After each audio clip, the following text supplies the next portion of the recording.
Today is December 31st. Now here in Dubai, we hit it anywhere between 9 to 12 hours faster than you guys do in the West. So you're waking up to my messages. So I just want to wish you all an amazing new year. Thank you guys so much for your support over this year. And I'm hoping that I can make this show 10 times better coming into the next year. So just so you guys know, for 2024, my long-term plans is to actually grow this channel a lot bigger, a lot faster. I wanted a lot more rich content. I'll probably start doing call-ins where women, men call in, and I'll have live shows. But more importantly, and I'll probably start with this sooner, is to have more collaboration with fellow content creators. I want to bring more men in together. I want us to bond together and start creating a bigger and better space where we can help other men. Because that was the whole idea behind this show, is to help other men. So if you guys got a channel out there and you want to collaborate with the older man, let me know. Let's have a chat. Let's see if we can sync and create better content and grow together. Okay? So with that said, what are we going to talk about today? Well, on the end of the day, I don't want to have a long discussion on one issue. I want to do another review session where I dive into the hundreds of video clips that you guys have been sending me over the years. I want to dive into some of those and respond to those. I think this is a lot more fun, of course, but you know, the long videos are designed to give you deeper education on one particular subject that we're talking about, whether it's relationships, money, fitness, whatever. But in these short clips, you're going to get a variety of different subjects that I'm going to touch on briefly. All right, listen, before we go in, guys, come on. Do the older man a favor, hit the subscription button, and of course, the notification bell. And if you want to have a chat with me, if you want to get your life together for this new year, 2024, if you want to make some bigger improvements over this next coming year, book a session over at askanolderman.com and schedule a time with me, either 30 minutes or 1 hour. It's very reasonable. Trust me, guys, it'll probably be the best investment you'll make. I so enjoy talking to people, and there's so many of you that have gotten answers to a lot of issues. There's a lot of wisdom packed in here, so listen, man, give me a shout. But if you have a quick question, by all means, get me over on Instagram, Ask an Older Man. All right, let's get into the first video. And here we have, this is the aftermath of the American child. Guys, this is what's keeping parents broke. This, you know what, let's just let me get into it. But all I'm telling you, parents, is if you can get your child outside, anyway, let's just get into it.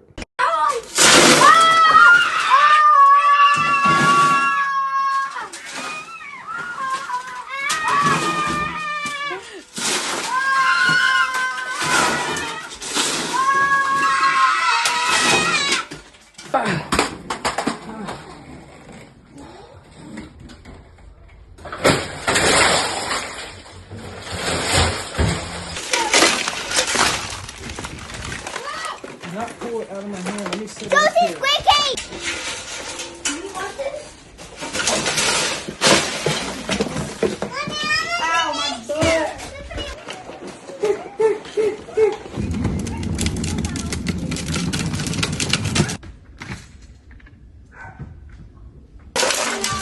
Keep going to that.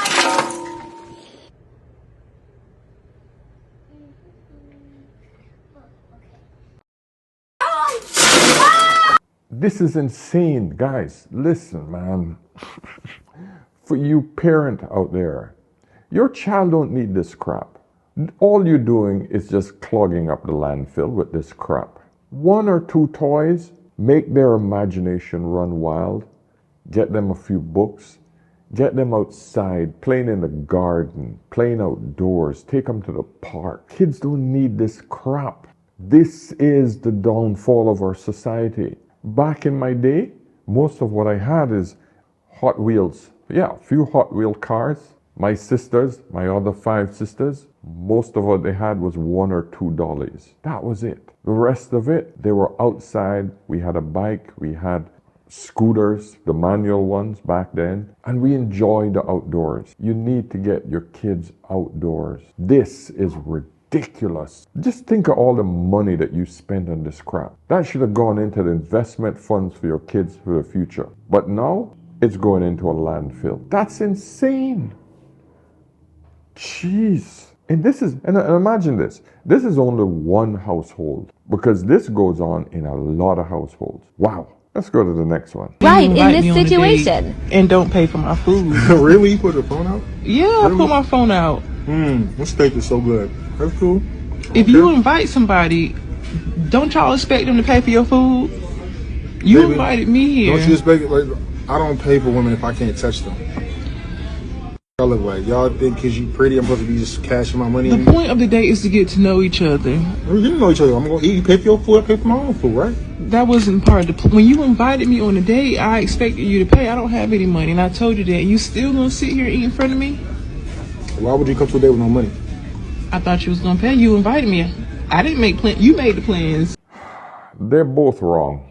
They're both wrong in this situation. Number one, guys, when you get into these whole red pill type mindset, right? This modern day mindset, you got to sort of put that aside sometimes, or you wouldn't tell the potential woman that you're serious about. In this case, it doesn't look like he was serious, because he wouldn't tell this woman, I'm not going to pay for it if I can't touch you. Now, I am assuming that means she agrees to sleep with him after. If this was a simple touch on the hand or physical touch when they're out, where he realized she wasn't interested in him, period, and he identifies that she was just a food date, that she was just there for the food, then he has a right to say that, or he has a right to do that. But blatantly tell her that, no, don't do that, brother. Don't do that. Just eat your food. When you finish, get up and leave. But don't get yourself going, this is good steak. That's some childish shit. Don't do that. For the woman, I will tell my daughters every single time, you never go on a date without having money available to pay for your own meal. Now, they're still 14 and 17, so they still have access to mommy's money. But the point is, you never, ever, ever, ladies, step out of the house without having enough money, whether on your credit card or whether in your pocket, transportation home, and to pay for the date that you're on. Where you going, nigga? Where you going? Pay for the goddamn food. Pay for the damn food. Pay for the damn food. What would y'all do if a nigga invited you out and they couldn't pay for the food? And you not gonna pay? What you mean? What the fuck is going on? He invited me out. You invited me out and you can't pay? Those two things, you better make sure you have covered. The smart thing to do as couples these days, because both of you are on the date and both of you are in this modern mindset, agree on how you're going to arrange finances before you go on the date. You know, it's an easy conversation if you do it right. Hey, I'm more of a modern type guy. I believe in 50-50. Is that how you conduct your dates? If she says, no, I expect you to pay, then you know exactly what you're dealing with from the female side. From the man's side, if you lay down the rules and she don't adhere to it, and you then said, okay, you think she's good enough to pay for, then you bring enough money for both of you. People are cowards. They don't want to have these conversations. They find them uncomfortable. But now we're here. This one I've played before, but I want to just touch on it because it's very important for you guys to see it. Are a scam. The concept of luxury was created to get poor people to waste their money. Take a look at this video. Luxury is a concept for poor people to aspire to. Luxury, past a certain point of wealth, the clients are actually post-luxury. Explain to me post-luxury. So if I just made enough money to buy a Ferrari, I might go buy a Ferrari. But if I'm worth enough money to buy Ferrari, like the entire corporation, I don't really care whether or not I drive a Ferrari because I'm worth $100 billion. It's irrelevant whether or not I'm driving a Ferrari, right? And so these people are literally post-luxury. There's a third option here. You can become post-luxury, or you can become pre-luxury. Okay, here is my take on this whole idea of luxury and brands. Ask yourself, who are you trying to impress? So let's just say you reach a particular level where you have enough disposable income, right? Or maybe you don't, but you want to buy a luxury product. You're going to put it on credit, whatever. You bought it. Who are you impressing? Or who are you trying to impress? People that are richer than you? If you're trying to impress people that are richer than you, people don't care because they know they have more money than you. Rich people don't give a shit about your luxury. That's the reality of it. So you must be trying to impress people below you that don't have as much money as you. So what are you basically saying?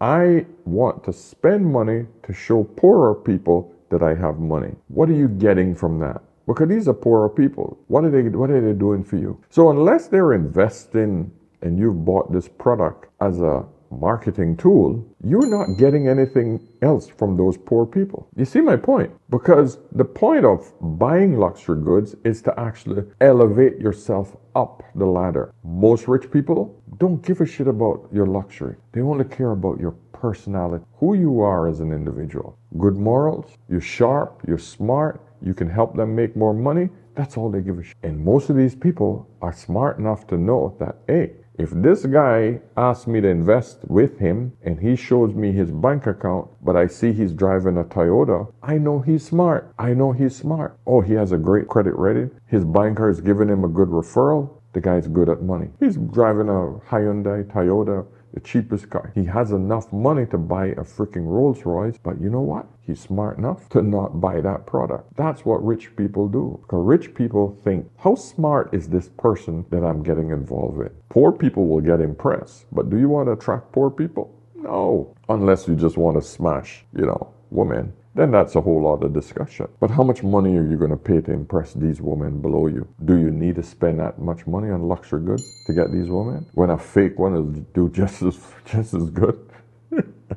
Anyway, I hope you get my point, guys. Don't spend money on luxury goods. Spend money on quality, yes, but not luxury goods. There's a distinct difference. I want to talk more about these sort of motivational videos because it's important as we move into 2024 that we make those changes. Gentlemen, I want you to be motivated, take your money to the next level in 2024, okay? I want you to get your body up and in shape 2024. That's your goal. So that's why I want to talk to you more about these money issues. These are important. CEO explained how bad friends can ruin your life and success. People who are crazy, can't control their emotions, are always complaining about a bunch of stuff. Your life is going to get worse. I don't care how successful you are. If you take that same person that's stressed and you put them around 5 people who are making $1 million a year, who are positive, who work out, who have an incredible mindset, your life is going to get better. You see how simple this is? We're just sometimes around really shitty people who aren't doing anything in life, don't add any value to any lives of the people around them. And we wonder why we're not successful. We wonder why we're so damn stressed all the time. Because you hang out with shitty people. Birds of a feather flock together. We have all of these maxims and philosophies that have been passed on through the generation. Our ancestors knew this. You hang out with bad people, they will rub off on you. You hang out with lazy people, it will rub off. You hang out with hardworking people, it will rub off. And if you hang out with successful people, that will also rub off on you. You become who you associate yourself with. It's just part of biology and who we are. That's life. So 2024, change the people who you hang out with if you want success. Network with other successful men. It's easy to get in. Find a gym, talk to people, get online, talk to people. Starting a business means being broke for a little while. Don't think starting a business means automatically I'm rich. It means you're going to get tested. It's not for everybody, this grind. It's not meant to be easy. If you cry every time or you're upset every time there's a challenge, you're not a boss. Let me ask you guys a question. Do you guys want an average guy? Here's the issue, right?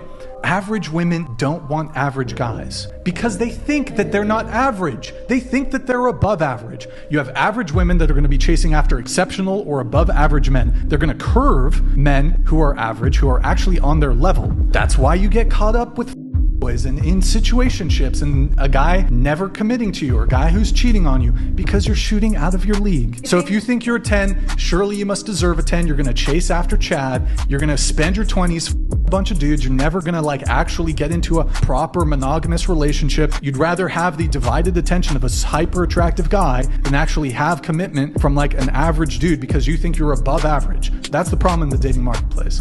The biggest disconnect is right now is average men are not desired by women that are average. Women have openly said, I would rather be in a rotation of a man of high value than to get with a man and do the things we're talking about building. So what do we tell men here in the middle? That's the unheard part of the conversation.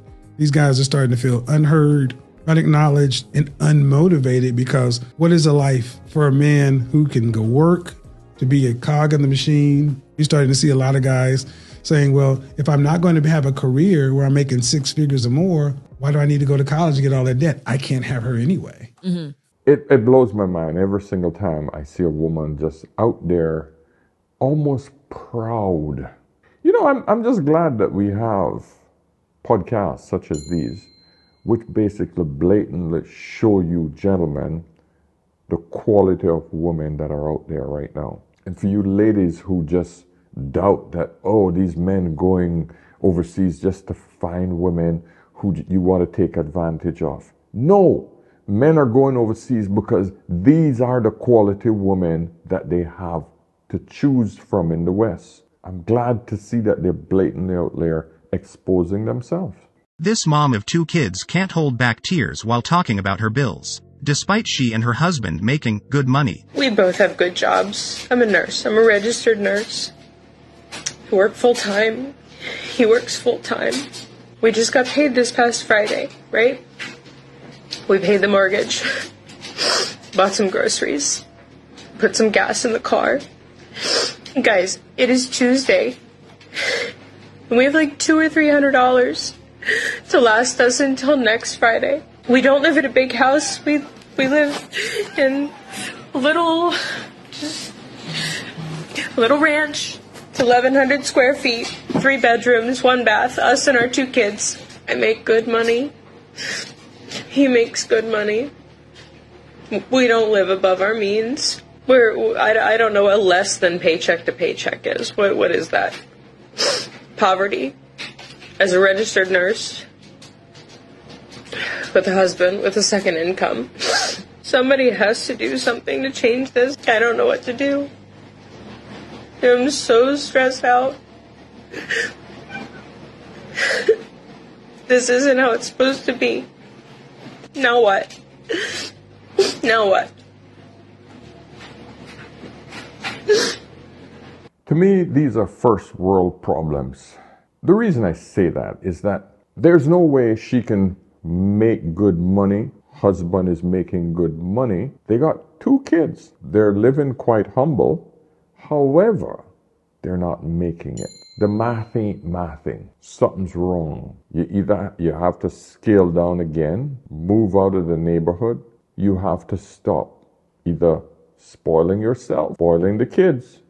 But someone has to cut back somewhere, somehow. Too many women in these type of relationships with husbands, they live way outside what they are qualified to spend. This is the problem. She's crying about the fact that she can't spend excessively in whatever she's spending, whether it's on student loans, credit cards, etc. She's living above her means. So is her husband. Because those 2 statements can't be true. We're making good money and we can't make it. Those 2 statements cannot be true. Because the definition of making good money is that you could live within your means. You get what I'm saying, guys? You guys understand what I'm saying. She's living outside her means. That's all it is. And she wants her husband to make more.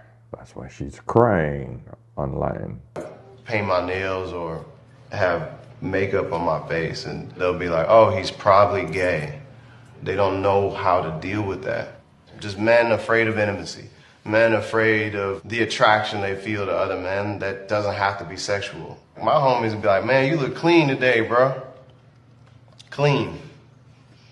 Okay. But they may not say, I like how the makeup makes your eyes sparkle, bro. Your nails are pretty. You look amazing.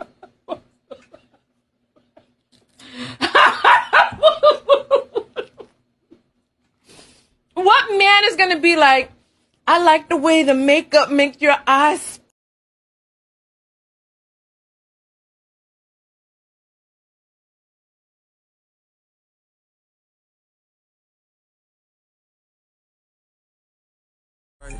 Oh, my goodness. Where are your fathers, boys? Where are your fathers?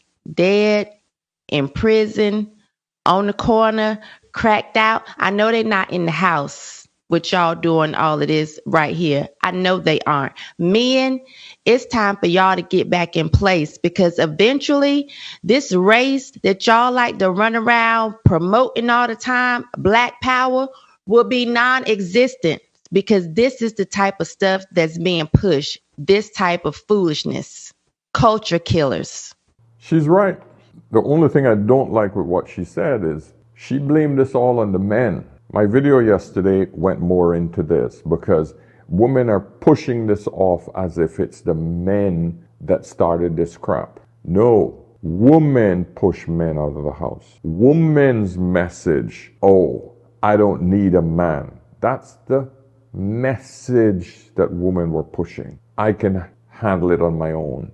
80 to 90% of women leave marriages, leave men with the child. So for some reason, she thinks that this is the men that are leaving and it's the men's fault. Come on now, come on. We know better than that as men. And ladies, you got to take responsibility for the men that you produce, because these are the boys that grew up with you going to the nail salon, going getting your weaves done, going to the school and being influenced by female teachers. In every single aspect of their life, they have females taking care of them. Oh, he's not going to go see his father. Keeping the men away from the kids, holding the kids hostage, the boys hostage. Oh, he's my boy, he's my boy. They become child husbands. You are responsible for this. The feminization of men are women's fault. You're the ones that destroyed the families, not men. So, men cracked out on the corner, men out on the street. No, no.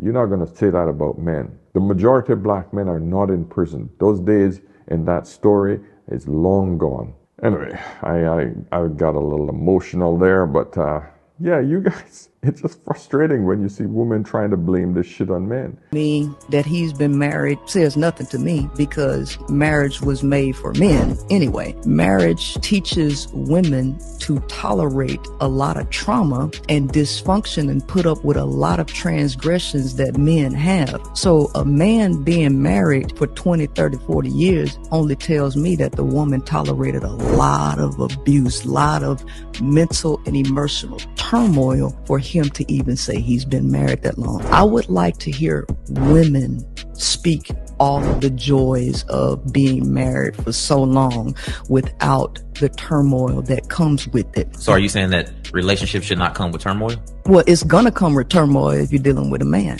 It's gonna come with it. And so women have to be taught to accept that and put up with it. Oh, she's been hurt. She's a hurt woman. Let's address what she says. Marriages are designed for men. It is the absolute opposite. Marriages were designed for women, because back in the day, women didn't work. And when it was time for them to leave their father's home, they went into a man's home that protected and provided for them. So this is why female podcasts and female on podcasts, they have to be checked, because this kind of stupidity that came out of her mouth, other women listen to this crap and they are strongly convinced that she is talking with some sort of validity and truth. Marriages were designed for women to be protected and provided for. Back in the day, women were not physically capable of protecting and providing for herself. Back in those days, there weren't any police that could come in 20 minutes or half an hour. They had to ride a horse and buggy. Which police force is going to instantly protect that woman if she's not walking down the street with a man that's going to protect her from other guys who want to do whatever they want with her? It wasn't back then, we had cell phones. Marriages, this woman is talking pure crap. Marriages were invented way before we had police force, way before we had protection, child services and all these things for women. Marriages were designed for women to get protection and provision, and for men to carry on his legacy. That was it. Men have always been the prize. Wow. Marriage is really quite a complicated question. People enter into it with romantic ideas, and then real life takes over, and we begin to actually have to work with our own limitations, with the limitations of the people that we love, with the circumstances of life, and we think that something has gone wrong. It hasn't gone wrong, it's just gone real. The purpose of our lives is to learn how to love, and we don't know. And so it's an opportunity to expand our own capacity to accept, to respect, to be patient, to be helpful. We define good as effortless and easy, but the soul defines good as ever expanding our ability, above all our ability to love. So what we really need to do to make our marriage great, as much as possible, to realize that it's I who am responsible for my happiness, and the more happiness I can find within myself because of my relationship to a greater reality, the more I can love and the more happiness I can bring to others. And that's what makes a great marriage. Oh, I wish more and more older women who've been in long marriages will explain and break it down to the new generation who are afraid of marriages and have no idea how to operate in marriages. I've been at it 19 years now, and I still feel like I'm fresh at it, because it's constantly evolving. But one thing always holds true. It's never about me. I live by that one simple concept in my marriage. It's not about me. It's about my wife and my kids. That's it. I think about how I can have a long-term survival strategy for them. That's it. And how I do that in my everyday life, it's an accumulation of little things that will ultimately be beneficial for our long-term survival as a family. Simple. Ladies, sis, listen. Can we have a truth-telling moment? These men, our husbands, they're sick of us. They're sick of us with the attitude. They're sick of us with the entitlement. They're sick of us with the lack of accountability. And if we don't get it together, they're going to leave. They're going to walk away, and they're not going to look back. And it won't be anybody to blame but ourselves. And why am I saying we? Because at one point I was that woman too, who couldn't be told anything, who didn't want to listen, who always argued back and forth, and wonder why I was always getting ghosted. It wasn't because I didn't have what it took. I didn't want to exhibit it because I felt that I had to go into arguments with every man that didn't agree with me. I wanted to be in control and I wanted to lead. But when I learned that submission is power under control and men respond to femininity, I got it together. And that's what I'm trying to teach on my platform. So if you want to stay single or in a relationship that's not working, keep doing it your way. But if we want to get to it where we're actually having successful marriages and getting married to great husbands, do it God's way. Remember that today and carry on. We need more black women out there just pushing the message that you ladies are messing up. If women will understand responsibility, accountability, femininity, hey, you're golden. You will have success with men. Fit, friendly, feminine, agreeable, childless. Those 5 things, all on one hand. We men don't ask for much. 5 things, that's it. Your list, it's going to be off the screen here. That's your list. We want 5 things. I believe that black people are searching for a key to an unlocked door. That the door to opportunity is wide open and will cost you little to get in. The resources necessary to succeed in this country as Africans in America are here. We have everything we need to succeed except each other. We have money. Oh, we're not poor. We're just broke. Our money goes in one direction away from us. We've taken the art of consumption to a whole new level. We don't sell anything that we purchase, and we don't make anything that we buy. We just consume. We are a $1.1 trillion annual economy. If we were a nation, we would be the 16th richest nation in the entire world. I've traveled every place that black people have been dispersed, brothers and sisters. I've been to South Africa, East Africa, Central Africa, West Africa, all over North Africa, and all over South America and the Caribbean. And there are no black people in the entire world doing better than we are. He's right. American blacks got it good. Got it very good. I'm not saying the African nations aren't doing good. They're doing amazing. The most growth that you will see in the next 10 years will come out of African nations. Yeah, ripe. It's poised to become great because more and more African nations are banding together. I find that this is the greatest problem with black people. And I'm talking about blacks on a whole. Filipinos, oh man, those guys know how to work together. Asians, Chinese, Japanese, oh, they know how to work together. Whites, or definitely Jews, whatever nation or culture, they work together. Get African black people to try to work together. Oh man, it's hard. I know, I'm trying it here. It's a very individualistic type of mentality they have. I need to get one up. I need more.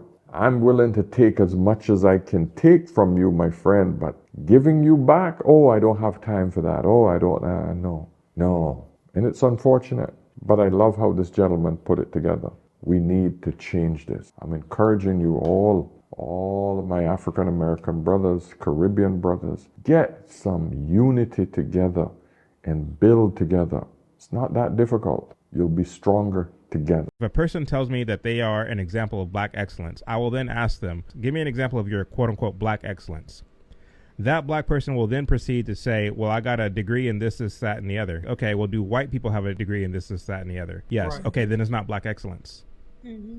Do Asian people have a degree in that? It's not black excellence. If you can show me one thing that is exclusively unique to black people that they can do that no other person can do, then I will agree with you that that's black excellence. If anybody else can do it, it's not black excellence. When I see these people in TikToks dancing and they have on their scrubs and all this, that, and the other, like, why can't you just be normal? Like, why can't you just be, like, I don't see Asians on TikTok dancing because they got their medical license or what have you.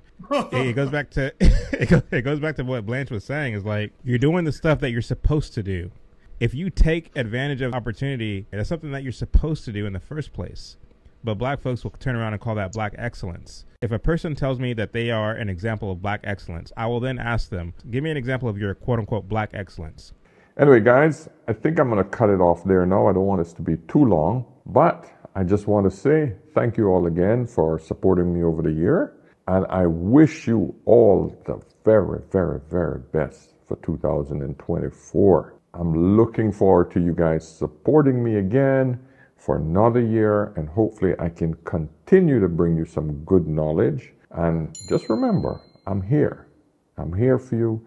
I am a source of older wisdom. If I get it wrong or if there's something I don't know about, I will try to gain knowledge and pull other sources in, other men that have other wisdom. But just remember, I'm not perfect. I don't ever say that I'm perfect and I have all the knowledge about everything. But I have over half a decade of it, which basically puts me in the top percentile of people who have enough knowledge.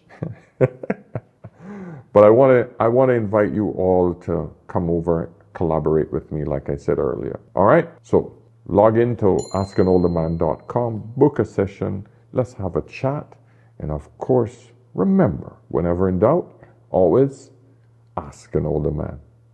I'll see you guys next year. All right, cheers.